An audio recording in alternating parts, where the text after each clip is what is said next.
और तुम मेरे जनाजे पर मत आना मेरी जान, मेरी माँ तुझसे अपना बेटा मांग लेगी।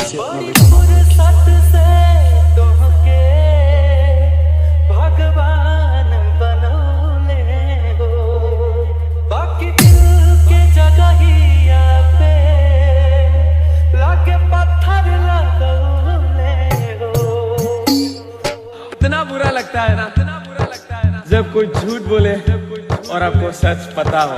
भाई अब तो मुझे भी यकीन हो गया, जितनी सच्ची मोहब्बत उतना दर्दनाक धोखा।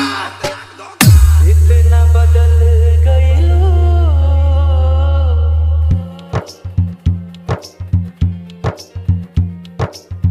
इतना बदल गइलो कि यकीन ना होला।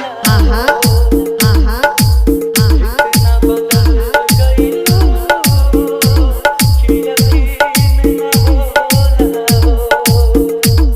बिना तड़वे जवानी गुजरे है, वो दिन ना होला। इतना बदल गइलो कि यकीन ना होला। इतना बदल गइलो कि यकीन ना होला। सब कहते हैं किसी की बेटियों के साथ मत खिला। कभी उन बेटियों को समझाया किसी माँ के बेटे की जिंदगी क्यों बर्बाद करते हो?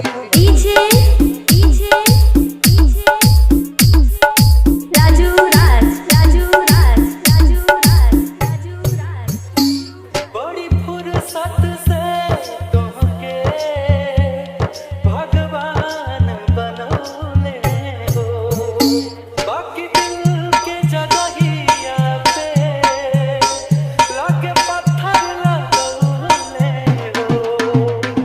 बड़ी फुर्सत से तुमके भगवान बनौले हो, बाकी दिल के जगहिया पे लाके पत्थर लगौले हो।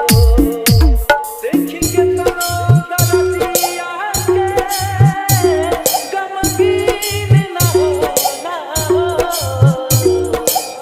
इतना बदल गइलो कि यकीन ना होला। इतना बदल गइलो कि यकीन ना होला। रोने से लड़कों की मोहब्बत साबित नहीं होती। साबित करने के लिए हम लड़कों को मरना पड़ता है।